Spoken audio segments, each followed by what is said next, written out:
Audiencia, saludos. Y tengan en cuenta ustedes siempre que estos diálogos que tienen un carácter cívico, social, de interés para todos, tocan diversos temas que atañen a la sociedad, salud pública y dentro de la salud pública, esta vez salud mental de la comunidad. Vamos a conversar con Sara González. Sara González es una psicóloga social y con ella vamos a tratar de un tema, vaya, que ha vuelto, recurre, es el COVID. En estos últimos días, semanas, hay que retomar los cuidados porque el COVID ha vuelto a hacerse presente. No es lo fuerte, lo agresivo, lo angora que fue el COVID en el año 2020. Eh, Hoy la gente tiene más a un ataque de influencia que al COVID, pero el problema con este virus son las secuelas del post-COVID. Y claro, hay un fenómeno de actitud psicológica con este virus, la pandemia, y vamos a tratarlo justamente con Sara González. Sara, bienvenida, te doy una cordial acogida a esto y empecemos. ¿Cómo ves tú el fenómeno psicológico durante la pandemia? Muchísimas gracias, Marcelo, por la invitación. Gracias a todas las personas que nos escuchan. Bueno, definitivamente la pandemia ha sido algo que nos ha conmovido y nos ha tocado a todos, ¿no? A todas y todos a nivel mundial. Y eso también ha conllevado en la pandemia a generar ciertos escenarios de más angustia, de más depresión, de más inseguridad, incluso por el tema del presente, del futuro, de cómo nosotros nos relacionábamos antes con los otros, especialmente con nuestra familia, y cómo ahora se van generando, construyendo nuevos escenarios de encuentro, de diálogo, y efectivamente eso ha conmocionado al mundo. Ujú.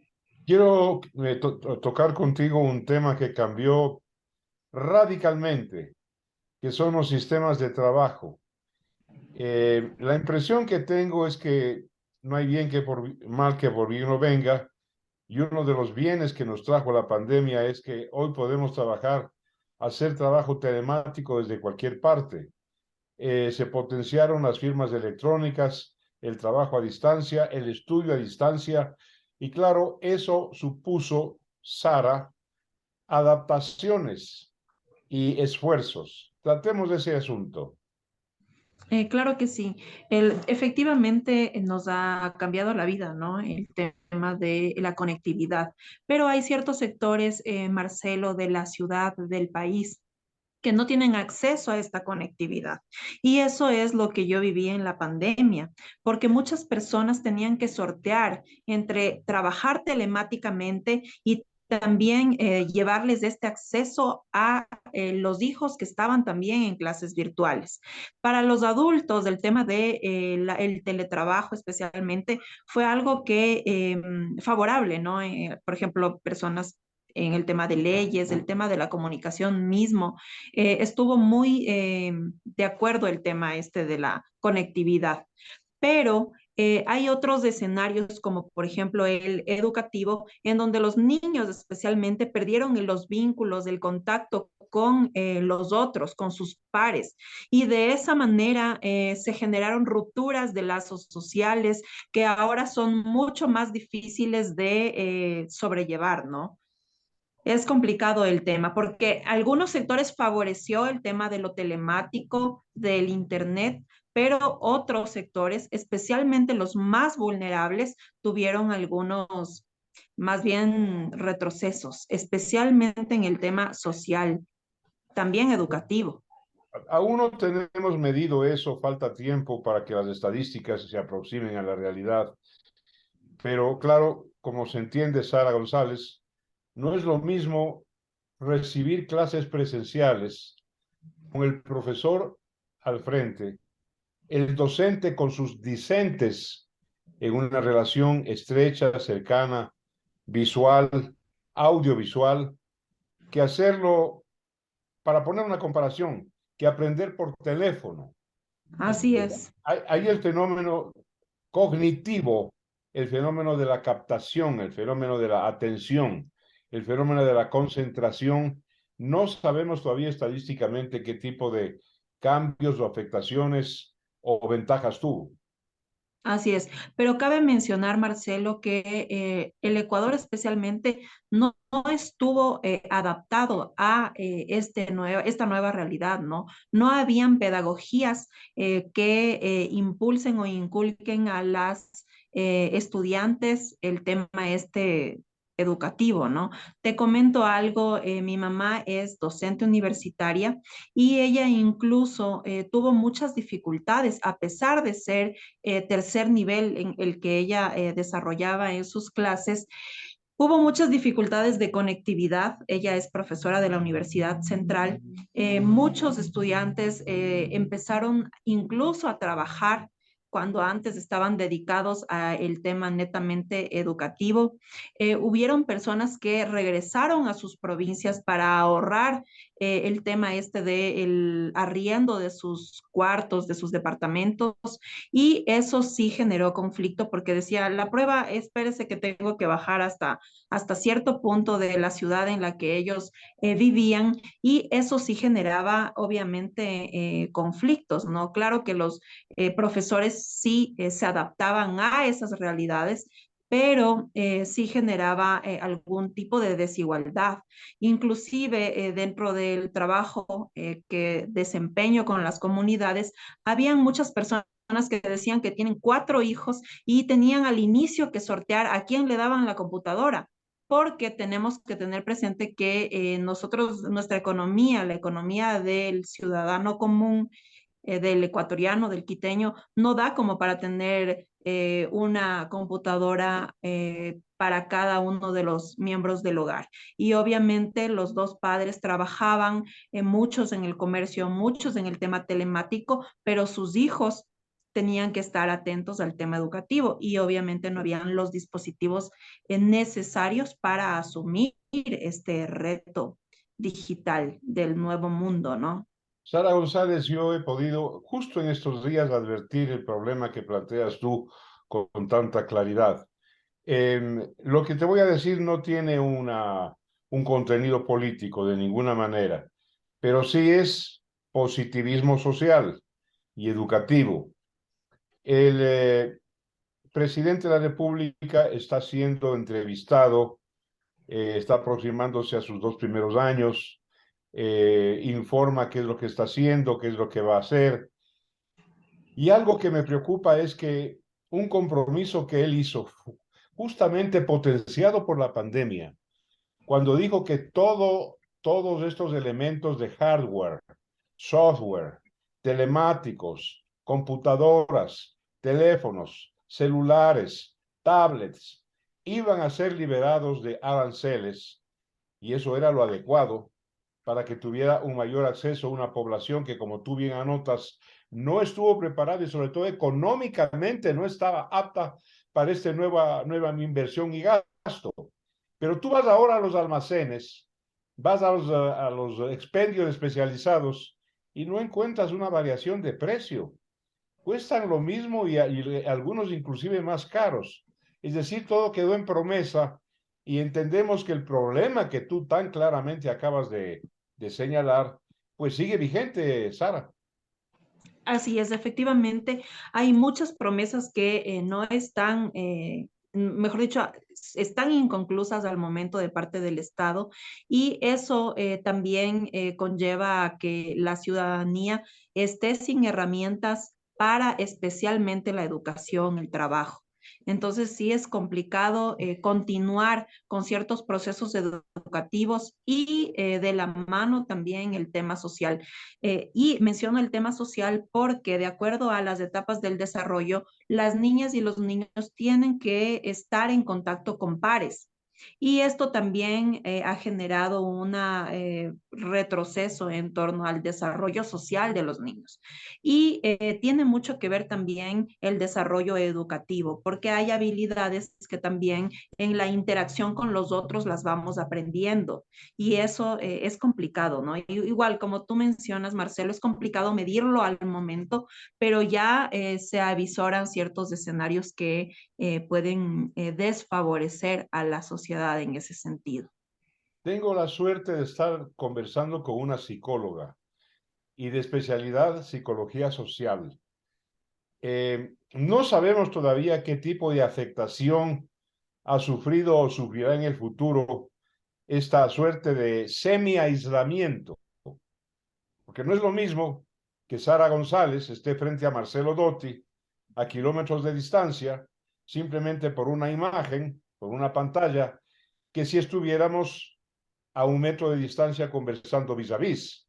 Eso es un fenómeno Exacto. psicológico que debe tener secuelas, no sabemos cuáles todavía, en esto que habíamos llamado tradicionalmente la sociabilidad, Sara. La Así es. sociabilidad, la alteridad, la solidaridad, el preocuparte por los otros, el tenerlos cercanos, ¿no es cierto? Esto de alguna manera se va a afectar. Y yo te pregunto, tú eres una profesional de la psicología, habrás oído hablar del mal de Sparberger, ¿no es verdad? Esa conducta aislada que dificulta la socialización, especialmente en los niños con secuelas. ¿Puede eso ser, pasar de haber sido congénito a ser cultural? Bueno, Asperger no es un espectro que se puede adquirir, porque los niños se construyen desde el nacimiento así, ¿no? Es un tipo de autismo. Bueno, ahora ya no se lo menciona como autismo, sino también como síndrome de Asperger, Como Asperger. pero, ajá, Asperger. Pero sí tiene muchísimo que ver el tema este de más bien desarrollos. Las personas han empezado a desarrollar a visibilizar ciertas patologías que antes no eran tan evidentes. Y claro, como vemos el antes y el después, y los niños no han tenido ese espacio para socializar los unos con los otros, entonces ahí es donde más se acentúan estas patologías que pudieron haber sido llevaderas en cierto punto con un otro que pueda viabilizar el tema del desarrollo y disminuir las secuelas de algún espectro autista. Así es. Eh, Sara González, psicóloga. Hay un aspecto fundamental que los adultos o ya no nos acordamos, hemos perdido memoria y no lo tomamos en cuenta. Y es que en el desarrollo infantil, en el desarrollo adolescente, juvenil inclusive, juega un papel fundamental el aspecto lúdico, Uh el -huh. ludo, la diversión, el juego. Y el juego es cuanto mejor asociativo, pues mejor, más alto. Así es. Así. Así Eso es. debe estar sufriendo este momento, Sara. Sí, definitivamente la interacción entre pares y en el aspecto lúdico que tú mencionas, Marcelo, es fundamental para el desarrollo del niño o de la niña. Y eso es lo que ahora sufren las personas. Ahora se ha visibilizado más, se ha presenciado el tema de depresión infantil. Y eso es algo que antes era muy raro encontrar. Ahora nosotros vemos más niños en estado en situación de depresión que antes. Y eso yo mucho temo que sea otro de los factores que le tenemos que cobrar a la pandemia. El tema también de más violencia intrafamiliar, de más violencia entre pares también, y eso se debe también a que no hay otros escenarios en donde puedan tener la catarsis del juego, ¿no? Tener el encuentro con el otro desde el juego y desde el diálogo también, porque ahí hay encuentros y esos encuentros son favorables. Claro, es un problema que todavía no está medido, que la sociedad humana va a tener que enfrentarlo y buscar alternativas. La Pero nosotros sí depresión. tenemos algunas estadísticas, Marcelo. Al inicio de la pandemia sí hubieron muchas más alertas de violencia. El EQ 911 sí dio alertas de más violencia, de más desapariciones de adolescentes, por ejemplo, y esos adolescentes cuando se les hacía un seguimiento a través de los DESES, sí veíamos que eran adolescentes que eran de alguna manera, obviamente no diciendo sal de la casa, pero eran expulsados por sus familias que vivían núcleos de círculos de violencia. Entonces, de alguna manera, aún no está hecho un estudio específico de eso, pero estadísticas que ya nos dieron desde el EQ 911, sí mencionan que hay este tipo de afecciones. Y quería yo mencionarte en el tema estadístico, simplemente por lecturas. Yo no soy un estadístico, Uh -huh. por lecturas que he hecho, porque me he actualizado. En el Japón, por ejemplo, subieron las tasas, increíble, pero cierto, ¿no? De suicidio infantil. Sí, sí.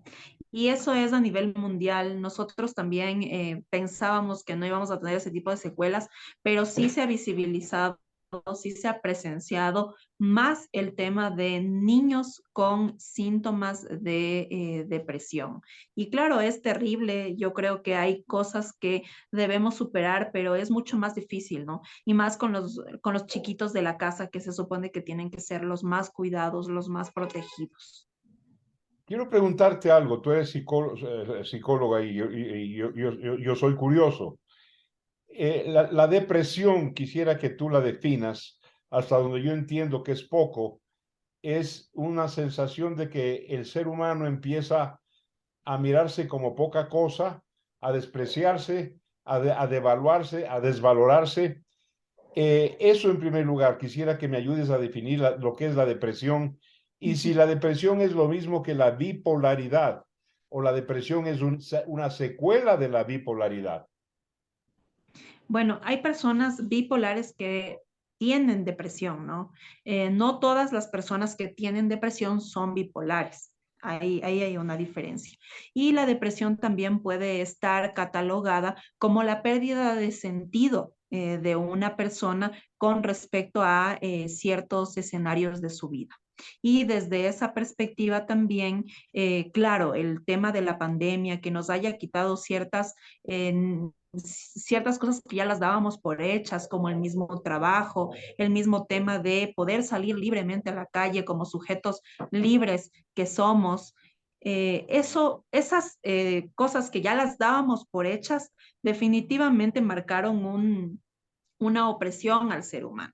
Y esa opresión hizo que muchas personas pierdan el sentido de lo que estaban haciendo y se desarrollaban estas depresiones. Y la bipolaridad puede tener depresión, pero la depresión no necesariamente está asociada a una bipolaridad. Además, hay tipos de Muy clara tu depresiones, hay depresiones explicación. mucho más agudas, otras más leves, y hay muchas personas que inclusive cuando manifiestan más el tema de la ira, también podemos empezar a ver ciertos rasgos ya de inicios de depresión o algo así. O sea, sí es complicado también catalogar o caracterizar una persona con depresión. La población infantil fundamentalmente que está en pleno periodo formativo en el planeta entero. Más tarde serán oficinistas, serán obreros, serán trabajadores, serán profesionales, se casarán, tendrán enamorada, novia, esposa, tendrán hijos. No sabemos todavía las secuelas de aislamiento o semi-aislamiento de la pandemia, las secuelas que esto va a traer en el diferente plano donde se desarrolla el ser humano cuando se hace adulto. Sara, ¿no? No conocemos. Así es. Yo te preguntaba esta relación de la depresión con la bipolaridad porque recordarás antes de que las ciencias psicológicas, que me parece que son las ciencias del futuro, definitivamente, eh, las ciencias psicológicas denominaban a la bipolaridad como maníaco depresión, ¿te acuerdas? Sí, Sí, sí, sí, efectivamente. Pero ahora hay rasgos de la depresión mucho más evidentes y hay también bipolaridades mucho más amplias. Y es por eso que se las dividió, ¿no? En los diferentes DCMs. Y eso hace que nosotros nos enfoquemos más en el tema este de la pérdida de sentido, en el tema también de más agresividad, menos contacto con los otros, más aislamiento para determinar, pero también cada ser humano, perdón, cada ser humano es un mundo. Y dentro de ese mundo, nosotros tenemos que también ver esas características que hicieron que Sara González entre en un tipo de depresión y no en otra. Claro, la maníaco-depresión, como se lo mencionaba antes, sí estaba asociado al tema este de la bipolaridad, pero también la bipolaridad puede desarrollarse de muchas otras maneras, ¿no? Y ahí tiene que ver muchísimo el tema de la frecuencia también, la frecuencia de ciertos rasgos. Síntomas, lo que llaman, ¿no? Ajá, Expresiones. síntomas. Claro, no han dejado de darse los mismos síntomas, la nomenclatura ha variado y se llama bipolaridad. Son estados de euforia, de un entusiasmo desbordante y luego versus unos estados de absoluta inhibición. Pero es Eh, que son picos, ¿no? Picos que tiene el ser humano y ahí es donde se visibiliza muchísimo más el síntoma, se Picos altos y evidencia. bajos. Sí, son altos y bajos y en un tiempo muy corto. Así es, Ujú. montaña y abismo. Sí, al mismo, en una hora es o sea, son muchos sentimientos y emociones en un poco tiempo, Claro, y efectivamente. eso, como es obvio, no necesito decirlo, Sara González, estoy preocupado por el futuro de la familia, el matrimonio, la relación con los hijos, la violencia intrafamiliar. No sabemos todavía qué tipo de secuelas y de consecuencias va a haber después de, no sé, 5 años, 10 años, 15, 20, la próxima generación. En todo caso, ha sido muy importante conversar estos temas contigo, eh, Sara González, psicóloga social, y que esta sea la primera de una serie de veces que podamos tener este contacto aquí en Quito, Encuentro de Oportunidades auspiciado por el municipio de Quito. Te mando un abrazo Claro y que un sí. estrechón de mano, Sara. Con mucho gusto, Marcelo, estamos para servir. Muchísimas gracias por la invitación.